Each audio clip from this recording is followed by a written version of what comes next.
Hi, welcome to On the Grids with Candy. So, it snowed a lot yesterday and last night, and when my dog woke me up to go potty, even though it was dark, it was like so bright when I opened the door that I couldn't go back to sleep.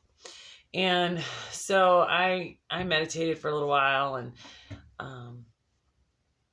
I kind of got, snapped, like, story time. And, this is one that I really don't like telling. So it's freezing outside. There's a lot of snow. So I'm kind of cozy in my room here. Me and Mr. Kitty over there. And I'm being guided to tell a specific story. As usually I will be. It'll be because I can see over in the collective. Also the unseen can see over in the collective, that this might be something, and it might not be the exact situation, but it's something that's resonant, and me and my unseen team can give some kind of insight for activation. Because remember, whatever you do, whatever you choose, whatever you figure out is because you found it in here. Now, outside sources can activate things and lead us places, but the answers are in here. They are only in here, okay? And, well, I've been told my whole life my stories are pretty entertaining. You can't make this shit up. So, a while back, when my kids were all in school, I told a story the other day or yesterday maybe, that why I had moved to New York was to get one of my kids a better education. And then after we were there for a while, one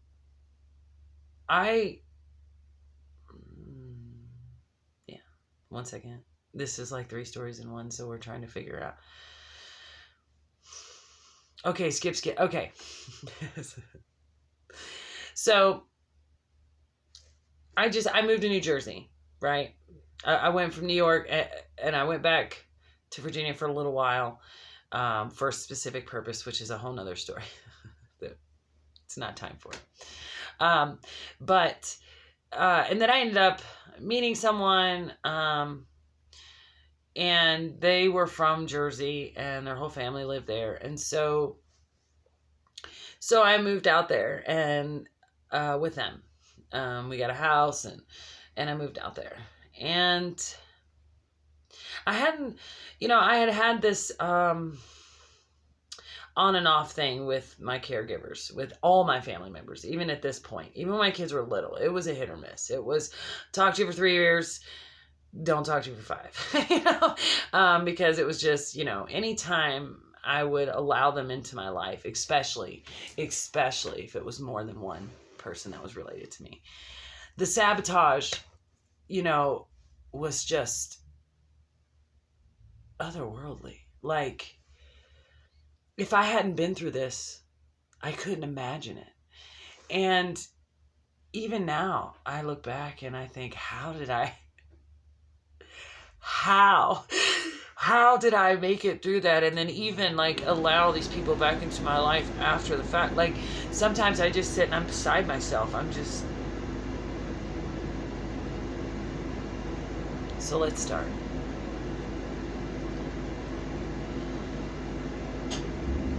So I moved to New Jersey, and I moved into what was called the Manor. It's and then I had Manor House, and it was like all these. It was a very old, historic part of town, and so they had taken all these big, beautiful old houses, and they had turned them into townhouses and stuff like that. So I moved into one of those with my 3 kids and my fiance at the time, who I ended up marrying, the one I was with for 15 years.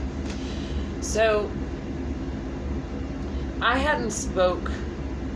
When I said I was moving, there were a lot of things that happened in the in-between. This is another story, that I won't really get into. But I had not really, I didn't have a lot of contact with anyone in my family when I first went out there. And I did great. I went to college for the second time in the same field. Like, I wanted to be a juvenile probation. I wanted to work in juvenile probations and help kids like me, you know, like really help them and families, you know, help them repair. And so I kept taking different aspects of law. And so during the time I was in college for law, I was also a CASA, which is a court-appointed special advocate. So for kids who had been removed from the home, my job was to go behind social services and make sure it was warranted and follow this family for a year to make sure. And I just thought that was the most exciting thing ever. That should be everywhere all the time for every kid that gets taken out. But no, it's not. You almost got to be special to get someone like, you know, me to come and look at your case. It's not right. But anyway, so I was doing that. I taught preschool at a Christian preschool. I was also a PM supervisor, and I also did, at the same time in the summers, I was a homestay parent for Korean nationals who did well in school, in their school in Gusan, to you know, come and experience America. So I was a house that they came to. And I would take 2 kids, I would take 10 kids, I would take teacher, I would take whatever. Usually they would get dispersed and I would have 2 kids, but then by the end of the week, there'd be 15 in my house. And the teacher, you know, that comes with them.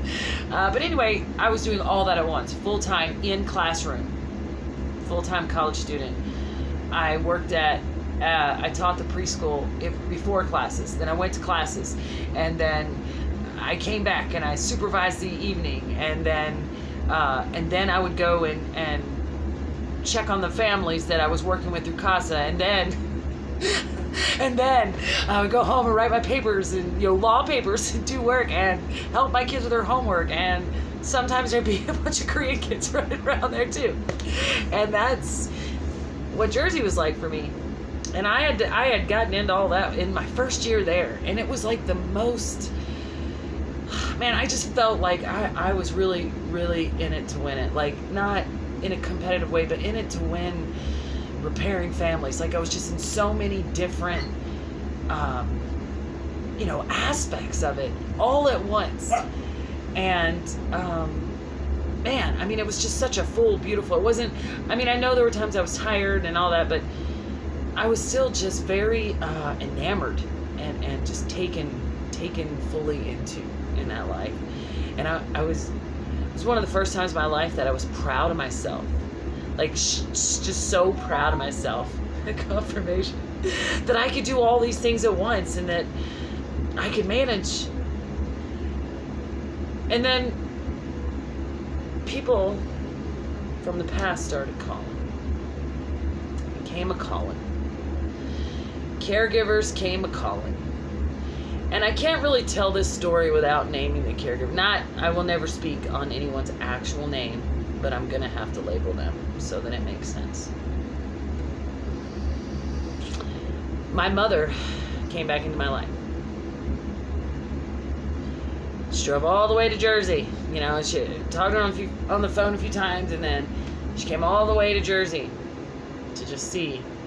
And, you know, oh yeah, I can't wait to see what you're doing with your life. Now, my mother's a saboteur. She's always been that. But I always had hope.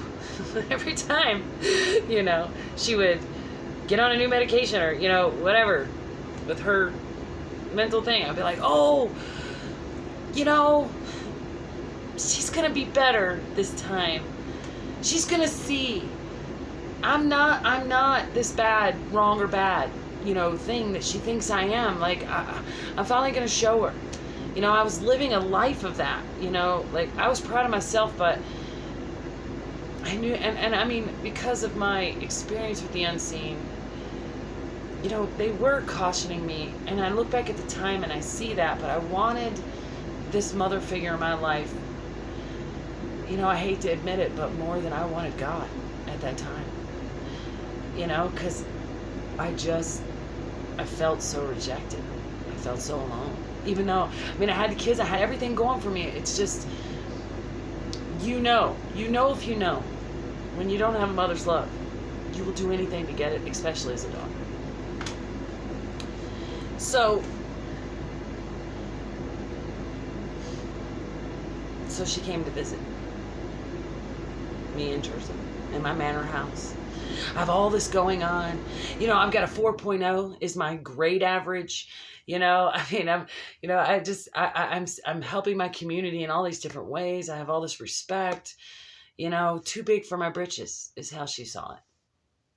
That's how she saw it. But the visit was great.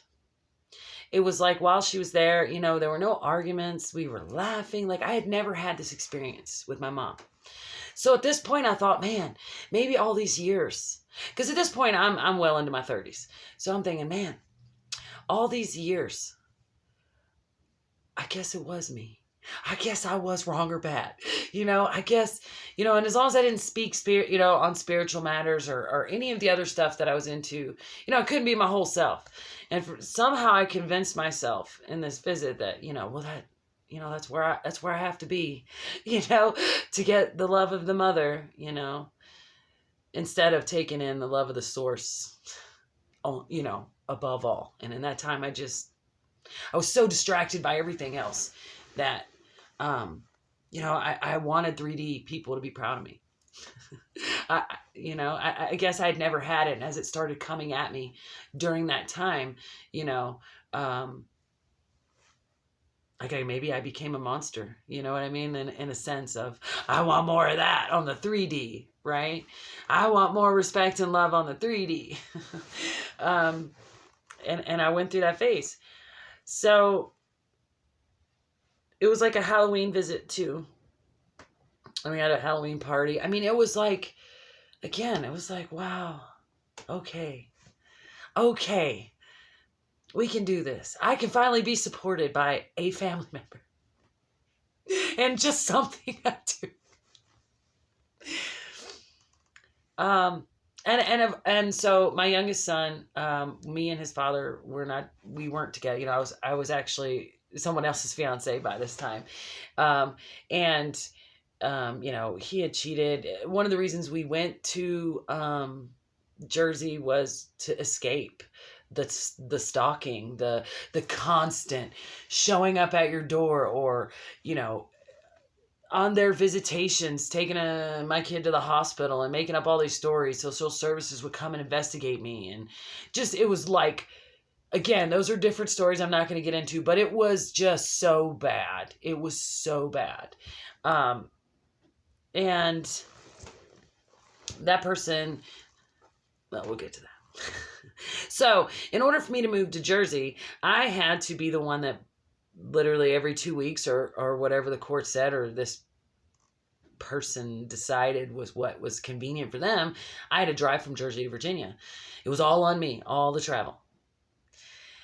So my mom visited.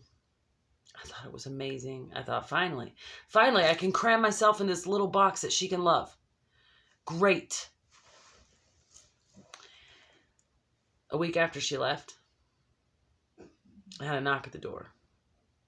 Now, my husband has the flu, or at this point, he's my fiance, but he has this terrible flu, high fever, you know, just, you know, pale, looks really bad. And there's a knock at the door. And I go answer it, and it's social services. And they come in and say, we've gotten reports that you guys are on drugs over here and that you're locking kids in closets. I mean, it just went on and on and on, these allegations. And it was funny, like when my mom was visiting, I had like this giant closet. I mean, it was the size of a room. I mean, we put a bed and a lamp and had a little desk and a chair. Like, it was really, really big. And there was no locks on the door or anything, but the kids liked it. They'd go in there and do their homework because they had to share rooms. And if one got in trouble, you know, couldn't watch TV, then they would go sit in there. But again, they didn't have to shut the door. It wasn't locked, and it was the size of a bedroom with a bed, a chair, books, you know, it was a room. It just wasn't anybody's room. It was just the extra. And my kids called it the hole. They thought that was funny. I mean, they drew pictures and put it on the walls and all that. And so that was a topic of laughing about, you know, oh, yeah, get in the hole, ha, ha, ha. It was just a joke. So they wanted to see the closet that I locked my kids in. Of course, by that time, I had already, like, changed a bunch of stuff in the house. Like, we had added another bedroom. an actual bedroom and turned that into storage. So it was just full of like Christmas decorations and things like that. And it was huge. And even when they opened it up and saw the boxes, they were just like, is this a closet? I'm like, I don't know. I think that's what they said it is. But, we did used to have a bed in there. And I even had a picture of it that I showed it to her, to the social services lady. And she was just like, okay, well, that's nothing. But this matter of drugs, of you guys doing cocaine and things like that. And I was like, what? Like, no. And I'm like, no, I'm a CASA. I'm this, I'm that, I'm that. And they were like, sorry, but, you're going to have to go for drug tests. And so my fiance had to get out of bed. He had 104 fever. And he looked like somebody going through withdrawal because he had the flu. And he had to go down and take a drug test and all that. And, of course, everybody was clean. Everything was clear. But during that time, I had to step down from CASA. I wasn't allowed to follow families that social services had taken out of the home because, well, I was being investigated myself. And I had told my mom that because she had called social service on me so many times and, in her mental breakdowns or whatever. And, I kind of let that slip. I let her know, man, I could lose everything over that. It wasn't even a week. So they investigated. I had to step down until the investigation was over. And, of course, it was all unfounded and everything was fine. But it didn't stop. Then she teamed up with my youngest father. And they started suing me for custody in New Jersey. They would drive, them two together, my mom and my ex-husband, for no reason. They would drive from Virginia to Jersey to sue me for custody, to make false reports. And then my ex-husband would come without her, or he would call me up on the phone. He'd be like, what are you doing in the yard? I'm in Jersey. He's supposed to be in Virginia. Like, it was stuff like that. It went on for months and months. There was always a court case. Now I'm harassing them. Now I'm doing this to my kid. Now I'm doing this, right? And it was torture. Also, with all the things on my plate. All these things that I was doing all at once. It's like my life was crumbling, of this one person who lied. They lied. Couldn't be further from the truth, of what I am or was and was doing and what kind of situation my kids were in, like all of it. So, yeah, they sued me like 3 or 4 times at least. And during this time, I'm also having to drive to... Now, they come to Jersey to go to court, then they would drive back so that I would still have to take that kid and drive to their house and drive... It was nuts. It was nuts. And then some people would say, I'm sure you never talked to her again, right?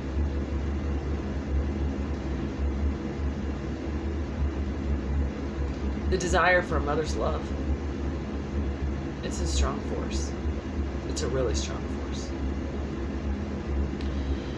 And so, no, I didn't talk to her for years. She also, the ex-husband called and started saying that my oldest son was doing inappropriate things to the youngest son, like whatever they could think of. They didn't care. Then not only did I have to drop cases that I've been following for 6 months and assign someone else, like ruining anyone's life. They didn't care. They didn't care. They didn't care. They just wanted to headhunt me. At the time, I couldn't understand. Like, I went away. I'm not bothering you. I'll drive. I'll do I'll do whatever you want. That doesn't hurt me. As long as you just please stop trying to take my peace. Stop trying to hurt all these other people that have nothing to do with why you don't like me, right?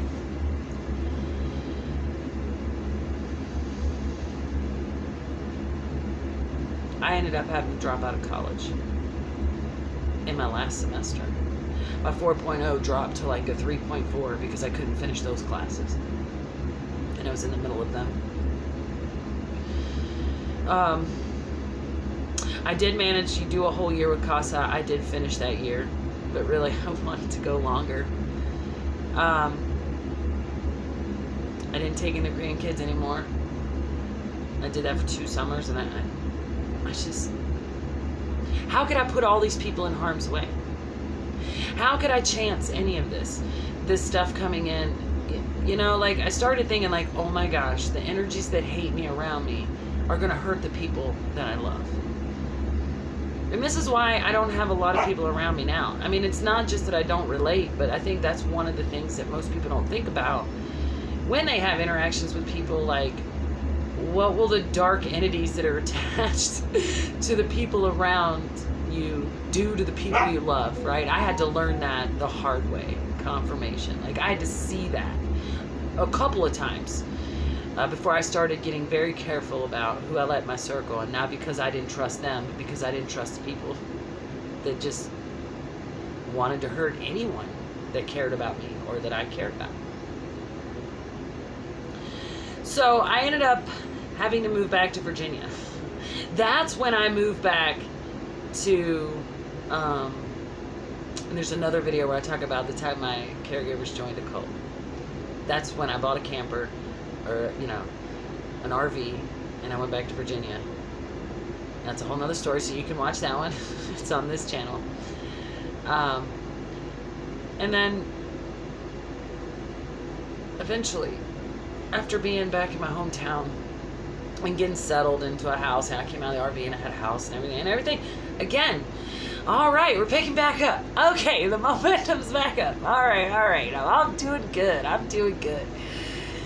And I run into my mother. I can't remember how it played out, but somehow it was, I remember it being like coincidental. It wasn't like a meant to be. Like, it wasn't anybody seeking anybody out. But then when we talked, and I was like, why did you do that to me? You know what she said? She said, because when I came, all you had was vanilla coffee. You know I don't like vanilla coffee. You know I hate vanilla coffee. And you didn't take your time, the whole time I was there, to go buy the kind of coffee that I liked.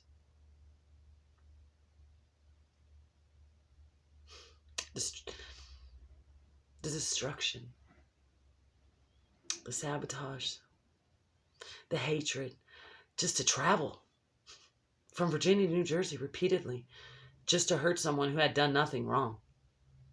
They knew for a fact was not on drugs. They knew for a fact was not locking their kids in closets. They knew these things for a fact because they had come there and they had seen. And she even brought my grandma at one point. Like, they visited twice. It was like everyone could see that I'm okay. Everything's great. You know, I know you thought I was wrong or bad my whole life, but look, I'm not. I'm okay. Look, I help others. That, like, infuriated them. And the fact that I had only had vanilla coffee. Like, literally, before they came to, you could imagine, I was a nervous wreck. Like, I tried to make sure everything was, you know, perfect.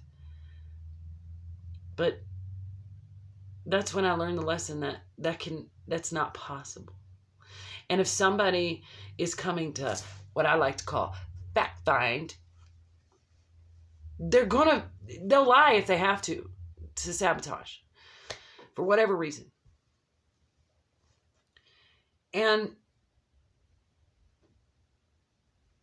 I lost a lot. Behind that, a lot. And again, that's why I say, don't beat yourself up. Everything is not your fault. Even after that, I allowed this person back into my life. And let me tell you what, they'll never be back because it never changes. A mother's love comes from the moon for me. You know, and most of my life, that's how I saw it, you know, and I could find solace in that. And the times that, you know, my biological mom was doing her sabotorial work, and, you know, and two, family members, anybody that knew her, if they even just saw me coming, they'd be like, oh, that's so-and-so's daughter. Don't let her play with your kids. That's so-and-so's daughter. That was my name. So-and-so, you know, what we'll say her name is Karen. Well, that's Karen's daughter. You know, she's going to be just like Karen. You know, like that was it. I was her. I was her mini me, even though I was nothing like her. But that's what she would go and spew. Like how terrible I was as a child all the way up to an adult, you know.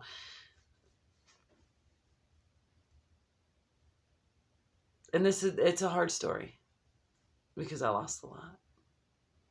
I lost my bachelor's degree. I would have been the first one in my family to have that. One semester away. I am over it. I don't regret it. There was really no, I'd rather save my kids and my life and my, you know, my peace than have some stupid degree on my wall. And I didn't even go into that field anyway. I was able to use, you know, the stuff I did, you know, in that college to, you know, branch out and become, you know, working in, you know, teaching Montessori schools and habilitation and working with kids and families. It's all of that led me down the road, you know, like that was when I was in the thick of it, you know, and just continued to pretty much stay in it, you know, aside from breaks here and there, and knew that was like my career calling. I would have never figured that out and how much stress and pressure I could handle. You know, I would have never figured it out had that not happened. So, Mom, I have everything that I could ever want in this life. I am that I am. I'm strong and I'm healthy spiritually, mentally, physically, emotionally, situationally, financially, environmentally, and creatively. And I guess I got you to thank for that. Had you not shown me how strong I truly am, how powerful I truly am. So I can say thank you and send rainbows, but then also say, you know, don't reach out.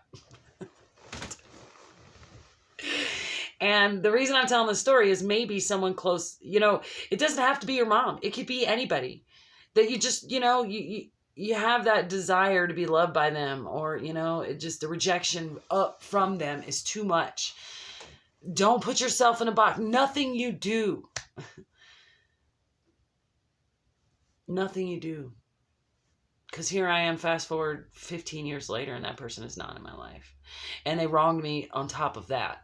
So it's like, if you ever feel like you can't be your whole self in front of someone, you know, it's like this whole video, like ancestors, they are not for you. They are not for you. Because not everything is your fault. You take responsibility for your own actions, but everything is not your fault. And this ridiculous mental illness, narcissism, just dis-ease that's running, and attachments, whatever you want to call it, it's running through all these people and coming for us. Once you see it for what it is, see, this person is not capable of a mother's love. I know, because I became a mother and gave my kids love. Then I went and loved everybody else's kids for a job. So I know, I see, you know, eventually I started to understand this issue between, you know, or why I couldn't receive a mother's love. I started to see it for what it was. And it truly was. Every time I was really doing well, this person came along to try, you know, knock me off my high horse. And then come to find out, like, anyone that knew her had a whole different story of me. I'd be, you know, I'd be in college, you know, doing all those things at once. What is she telling everyone? I'm a child abuser. I lock my kids in the closet. I do drugs. I'm never going to be nothing. I'm never going to make it. And so no one wanted anything to do with me. No one. No one that knew her would ever even give me a chance. Again, here's Karen's kid. That's Karen's daughter. Watch out. Even though I had never actually done any of the things that she'd said I'd done or told people or warned people, it was all her. And that's what you have to see. No matter who they are to you. If their intentions aren't good, if you don't feel loved and accepted by them, or you feel like you have to change yourself to be with them, no. That's what they're after. And once you do that, once you change, you say, oh, I can fit in this box so you'll love me. No. You just made yourself a target. You just built yourself a tower. And it will have to fall. And I just thank God every day. I thank Source. I thank the universe. I thank my team, my unseen team, as I like to call them, for looking out for me, for helping me through it. Because this is just one time. My mom sued me for custody of every single one of my children. Every one of them. At different times. When I least expected it. Whenever I was in college. Whenever I had a good job. Whenever my life looked like it was going in the right trajectory. My mother would sue me. She would sue me. I would pay lawyers' fees. I mean, I would literally fall, but not hit the ground. I would fall, but then it was like, oh, Source, start on that rope. I could hold it right before I hit, so that I could step down and turn around and say, hold on a second. Wait a minute.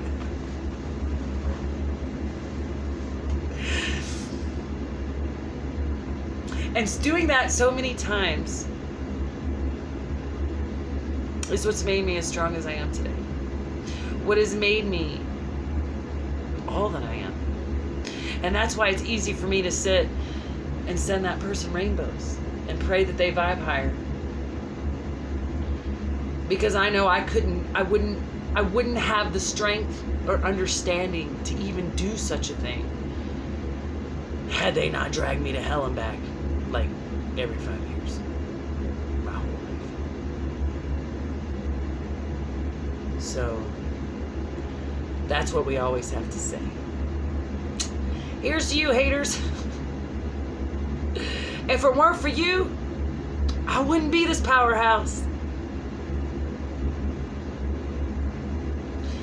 And that's justice, my friends. If you're going through anything like this, let me know in the comments. Send me an email. I'll read your energy. I'll help you clean your aura. But no, you can handle this. You can handle it. Every time. Once my mom was suing me, of course, then I had no one. Because she would, everyone would get in her corner. Because, my whole life, they just listened to the story she told about me. So they believed I was some kind of monster. Even though I didn't really do anything.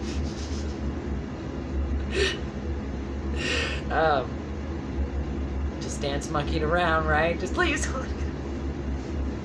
Don't look over here. I swear I'm being good,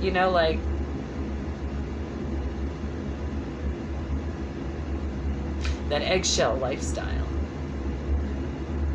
There's nothing for that but misery, early aging, and dead ends.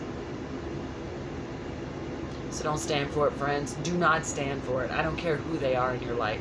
Don't stand for it. I could have been strong at any point. That's what's my fault. Is how many times I allow this person back in to do it again and again and again and again. That's on me. And I could say, oh, I was searching for a mother's love. It's not an excuse. Every time I let that person back into my life, I put my kid's head on a chopping block. Along with my own.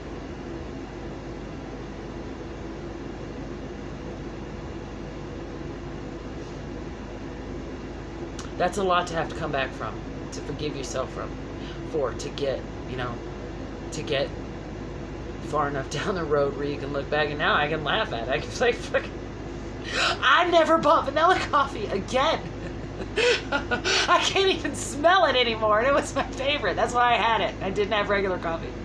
I can't even look at it in the grocery store, right? And it's like, I'm over and everything, but,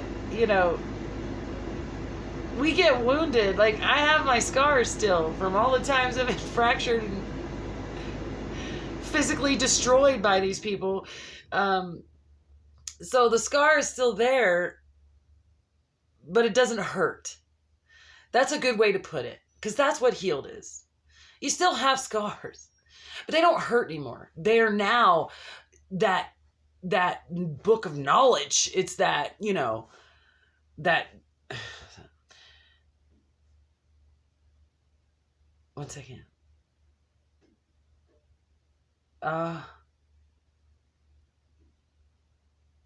It's a badge. It's a badge. Your scars, they're awards. There's really no other way to look at it, especially if it's in the past and you survived, you're still standing, and you even look cuter with the scar, right? Or you're smarter, or you're, not more apprehensive, but wiser for it. It's hard to get there. It is, when all that goes down, and then to be wiser for it, and then to have to admit, and I did it again and again and again and again, But it was that last time, that last scar that just opened them all up and then closed them all up together, like all at once. Like the last interaction I had with this person, it was like it opened all the scars up and sucked it, like everything that could hurt me up in it, and sealed it up and said, not again. This is just wisdom now. And I thank Source for that. I thank the universe. And yeah, my ancestors wanted me to share this with you, because you should not be out there trying to be something for someone else's benefit. I don't make YouTube videos so other people will like me. Do I want to be, find people that think like me and that I can resonate with? Absolutely. Absolutely. But I make these videos because I never got validation. I never got vindication. I mean, I've never had closure on most of the things that happened in my life. Like, I had to learn how to go, to proceed without, right? It was years later that this person tells me it's because of the kind of coffee I had. I went years and I didn't know why. And when you do that, you need to realize you've done that. If you can think of any time in your life that some shit went down and you didn't get any clarity at the end, you just had to accept the results or whatever. You just had to accept it. There's your answer on how you get through everything in this life. Whatever you do in the moment that you cannot get closure, but you heal from it. How did you do that? That's your answer. That's part of your internal mystery, because that's how I did it. That's how anyone I talked to did it. And so your confidence, once you figure out how you're doing that, your confidence will just skyrocket. And that's, kind of what's happened to me. I've always been a pretty confident person, but, I have my fears. I'm confident as long as you're not looking at me. And I'm so glad to have eradicated that from my life. And that I could be here today to be seen and to share. Even though I don't like it. I don't like these ugly stories. But the cool thing is, look at me. Doesn't look like I've been through any of that.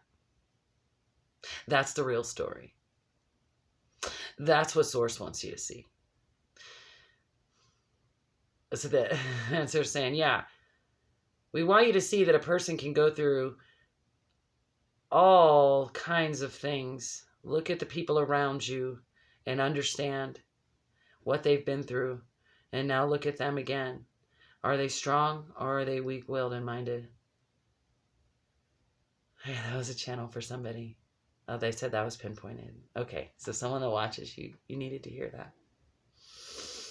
All right, well, remember, not everything's your fault. You are loved, and I love you too.